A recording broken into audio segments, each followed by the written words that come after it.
guys are asking for the aftermath of this Accord, and honestly, I've been wanting to do it for a while, but I just haven't had time. I've been so busy with Project Burn Barrel that I haven't even had time to do an aftermath on this. But today's your day. We're doing an aftermath. It's only been probably about 2 weeks since the Derby. So here's what happened. Went into the heat. Everything went fantastic in the heat. I used the back end. I'm glad I didn't notch the frame. I'm glad I only dimpled it because that frame came up very fast. Now, mind you, I was trying to do full track shots. The heat was very simple. Not a lot of cars showed up, so as soon as I said, if one car dies, the rest of you guys make it to finals. So I think the heat only lasted 2 minutes, so that wasn't too bad. Feature, I had a plan. Protect the front end. I knew that the ball joints are not the best in this car. I knew how the front suspension is designed, that the spindles are not the best. So my plan was to protect the front. So right off the bat, I come back, I hit some guy, I go to drive ahead, and I look beside me, and there's a car parallel to me. And I thought to myself, that is going to protect my passenger side, so I am fine.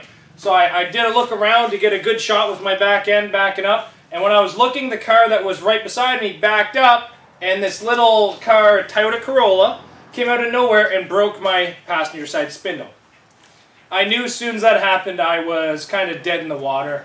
I was able to drive ahead about maybe 10 feet just to try to get myself out of the situation so I can assess the damage inside my car. And as soon as I drove ahead, I went to put it in reverse, and all I could feel was the axle was skipping inside the boot. Now, I thought I was done. I kind of just sat there for about 30 seconds trying to go. I noticed when I went all the way to I turned my wheel all the way to the left, that the car wouldn't chatter. But if I turned my wheel all the way to the right, the car would chatter quite bad.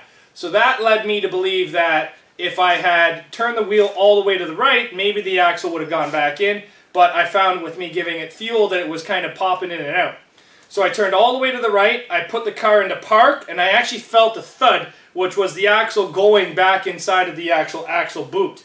So as soon as it did that, I put it back into drive. I was able to keep my wheels turned hard right. I made a hit.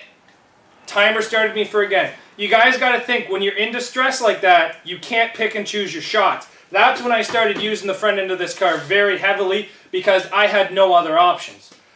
It happened to me 3 times. The axle came in and out, and eventually what happened was I got hit in the passenger side rear quarter panel, which made my whole driver's side tire flop down.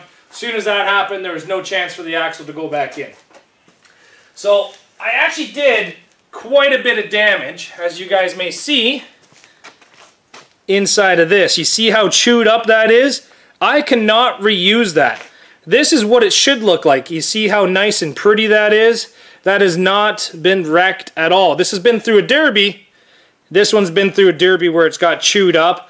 I can't put that back in because the axle no longer goes inside there. So I had a heck of a time getting this out of the car.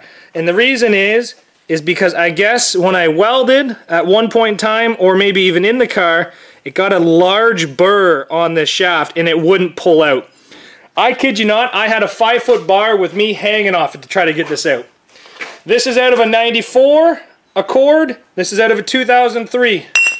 They're almost identical. The only difference is the size of the slot inside the axle. So that is a good thing for you guys to know, is Honda parts are almost all interchangeable. Honda is designed to work with Honda.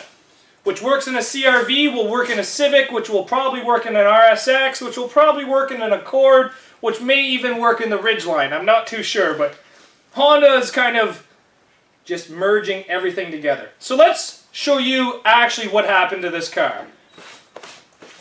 So here is the stock spindle that is out of the car. If you take a look, I just undid the lower ball joint, I undid the tie rod, and I actually undid the upper ball joint.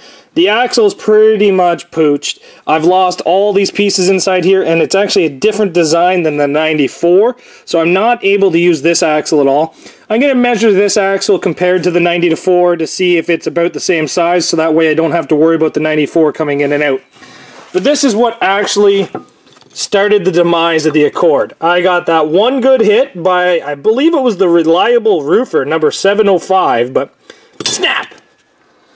Broke my passenger side spindle, which basically took me out. But the car is still a great car other than that small problem. So we're going to get this fixed, but I'll go over the entire car to show you everything else that went wrong. So everything's kind of fixed in the front of this, but I'm mostly concerned to show you guys what happened to me. This tire went flat after the demolition derby, so I'm not too sure what happened there. This door kind of got smacked in, but you know that's going to happen because there's no bracing and no curling over the doors. The back of this car came in phenomenally. I'm really glad I didn't notch it. All I did was dimple this, and it actually bent at both my dimples. So there's the big dimple, and there's the little dimple. Again, here's the big dimple, and the little dimple has already started to go. So the back of this car came in exactly how you want it to come in. But again, this tire went flat after the demolition derby, so I'm going to have to look into the tires. But overall, the aftermath of this car went pretty good. Realistically, nothing went wrong. Everything's great on this car, just broke a spindle. So the spindle's now fixed. We're able to take it for a test drive. Everything seems great. But it's going to be good to see this thing back in the ring. Sorry about the delay on the aftermath, but thanks for waiting, guys. And this has been the 2003 Accord aftermath after Brooklyn, Ontario's stock mini demolition derby.